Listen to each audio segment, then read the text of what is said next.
And now we will bring in the 2012 Mr. Olympia, two-time Mr. Olympia, Phil Heath. Phil, congratulations on the win. Thank you very much. I'm going to put this thing right there. A lot of hardware on this guy right now. Absolutely. Congratulations, Phil. Thank you very much. Thank you. So, Phil, I got to ask you, now you've defended. Last year you were chasing it. I saw that you traveled 200,000 miles this year, promoting the sport, guest posing, doing everything you did. Compare winning the first one to winning the second one. I would definitely say winning the first one, you know, it was tough, you know, because obviously I was going against my best friend in the sport, Jay Cutler, and, you know, defeating him, you know, it was, you know, I was very excited, but, you know, at the same time it was kind of bittersweet because, you know, I was beating a friend. This year is completely different. You know, with Jay out of the competition, you know, I knew that I was going to have to, you know, really hone in on myself and not be concerned with anybody else. And, you know, at the end of the day, I mean, I kept telling myself, you got to be better than you were last year. And because you know that these guys are hungry. These guys think you don't train hard. These guys think that you're just blessed and you just miraculously just woke up as Mr. Olympia. You know, I hear what these guys say, and I even read some of these moron comments on the internet. And, you know, at the end of the day, man, I work my butt off just like everybody else. And, you know, one of the major things I did was, you know, I traveled a lot. I shook a lot of hands. I definitely, you know, made a lot of friends. You know, but when it was time to focus on the show, I shut off all social media and, you know, probably ruined a couple friendships along the way. But I had to let them know that, you know, I'm going against the best in the world, and they don't travel as much as me. They don't have as many expectations. I mean, let's face it. Every Mr. Olympia that I've done, every contest that I've done, I've improved, and everybody expects bigger and better every time. You know, it's very nerve-wracking. I can't even lie. But, you know, I was able to give the goods. And hats off to Kai Green. I mean, I think I'm going to take a little bit of credit and say that I definitely pushed him to look the way he did. I mean, he looked incredible. To me, this was his best ever. And I knew going into this prep that I was going to take his best shot. And I was able to take his best punch, especially last night. He gave me a really good punch. And I was able to take it on the chin and punch back tonight, being more aggressive on stage and just taking care of business and realizing that I am the champion. I should act like it, and I should have fun out there because, hey, it's Vegas, baby, and it's time to have a good time. And these people pay a lot of money to come out and support us bodybuilders, so I'm going to give them a show, and I did just that. And you know, and I know the judges had a hell of a hard time judging this one probably, but I'm just glad that I came out on top. And now I'm two-time Mr. Olympia. The one-time jinx is over, and now I can, you know, get some real food and celebrate just for one night, and then get ready for the Shuru Classic. Because I'm sure Kai Green's probably pissed off and wanted to go beat me out there in New Delhi. But I will say this, you know, I respect Kai, you know, for his hard work and dedication. You know, he did make the necessary adjustments to be highly competitive, and he did just that. Hats off to him. But you know, I'm just glad that my trainer and I, you know, came up with a great game plan to defeat someone that came in at their all-time best. Because that's very, very hard to do. Yeah, absolutely. I mean, at our pre-show, we talked about, we said, you know, we thought that you would have to be off for somebody really to push you, and that wasn't the case. Kai Green, as you said, came in at his all-time best, and we both noticed that you kind of had a change from last night. You mentioned it. You came out more aggressive tonight. You really pushed it on stage. I read, you know, some people were like, wow, what's gotten into Phil? And it's like you said, you got punched. You punched back. Did you feel like that aggressiveness, we could even see it when you were on stage, you seemed to improve the longer you were out there.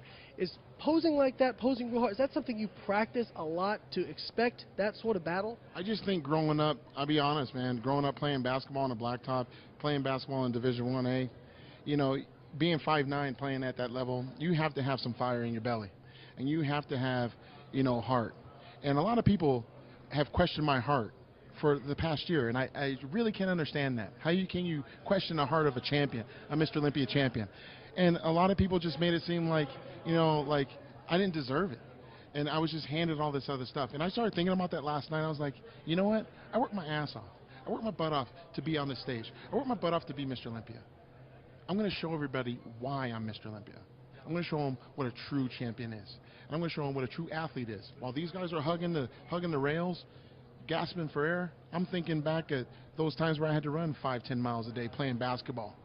You know, I'm still an athlete. I was ready to go again, and I think everybody got to see that if you mess with me, I'm ready to roll. Because, I mean, I'm sure people are watching this and they're like, oh, yeah, that's cocky, that's arrogant. No, it's not. Because you know what? I'm truly an athlete. I train above 5,300 feet. You know, people that live in Colorado know this. I'm just well conditioned. My trainer rides me like Zorro. You know, I do everything he tells me to do. We came out there and we took their best shot. And you're damn right, I had to be aggressive. I can't say that it's something that I practice. It's just something that comes from within. It comes something from within inside myself, and to know that in order for people to take me serious, I can't always be this humble guy. I have to let them know who the hell the champ is. And I think I had to do it in that fashion in order to win. And I'll tell you what, if we had to go back up there, I'd do it again. I'll do it again next year. It doesn't matter. But at the end of the day, I still respect these guys, you know, but I want to thank them because they brought that out of me. And it was a champion's mentality that they brought out of me.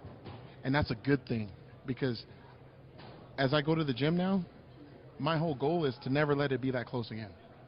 Phil, you mentioned that it was a little bittersweet last year because you had to beat Jay, who's a good friend of yours. He wasn't here this year, but says he's coming back next year, so you may have that challenge again. When you look forward to the 2013 Olympia, I know it's a year away, and you think about Jay being back, you think about an improved Kai being back. Is that all the motivation you need? Because in your post speech, it seemed like you took a lot of motivation from events in Colorado this year and that. So where will that motivation come from? And speak a little bit about this year's motivation as well. This year's motivation, I mean, came from multiple areas. But, I mean, you know, like when that shooting in Aurora, Colorado happened, you know, these are some defenseless people that, you know, had their lives taken. You know, and to watch those videos over and over again, it just tore my heart up. I mean, you know, I cry about it all the time because that's my town. It's my state. You know, I love Colorado. You know, I love the people there. They've given me, I'm originally from Seattle, Washington, but my heart is in Colorado. And they've embraced me. And to have them hurt like that, I had to give them something to be happy about. As far as next year, as Branch Warren would say, I don't give a damn. Because at the end of the day, I'm the champ. They're all going to come after me. But guess what? The coolest thing is that I have going for myself is I'm motivated, I'm young, and I'm healthy. And I got my faith. And you know what? I know now what I need to do to never let this happen again. To push myself higher than ever before. Because I don't think some of these guys can even improve based on what I just saw. Because I felt like guys were at their limit. And if they're not, I'll be ready. Because I'm expecting King Kong to show up at next year's Olympia. Absolutely. We'll get you out of here on this one, Phil. Larry and I, one other thing we talked about was building a legacy. Dorian Yates, Lee Haney, Jay Cutler, Ronnie Coleman, you know, all these, Arnold Schwarzenegger, multiple Olympia champions. You joined that rank of multiple Olympian champions. Do you think about trying to string together 3, 4, 5, 6 Olympias, or is it something where you do not want to get that far ahead of yourself and just take it one event at a time? I'll be honest, you know, last year I started thinking of the number. I think in India last year, Jay and I had a lot of time to talk about that number. And he gave me a number. I didn't like that number, but it was multiple. But after this event, I realized that I need to do exactly what I was telling myself throughout this process, which is enjoy the process of being the champ. Enjoy the process of training every day, doing something that you love, that you're getting paid to do, that you're getting an opportunity to motivate others to do the same. So, you know, I'm very excited. I want to win next year, and I'm going to take it one day at a time this year because I'm going to enjoy being two-time Mr. Olympia. Well, we certainly look forward to it next year, and congratulations again, Phil. Thank you. Thank you very much. Phil, congratulations. Thank you. Two-time Mr. Olympia. That's right. Is that sinking in? Oh, yeah. It's in there? It sounds good. Right? Oh, yeah. It sounds Three-time probably sounds better, though. We'll have to wait till 2013. All right, that's Phil Heath, 2012 Mr. Olympia, the reigning and defending Mr. Olympia. Two times. That's our bodybuilding.com Olympia webcast coverage. Thanks for watching, and good night.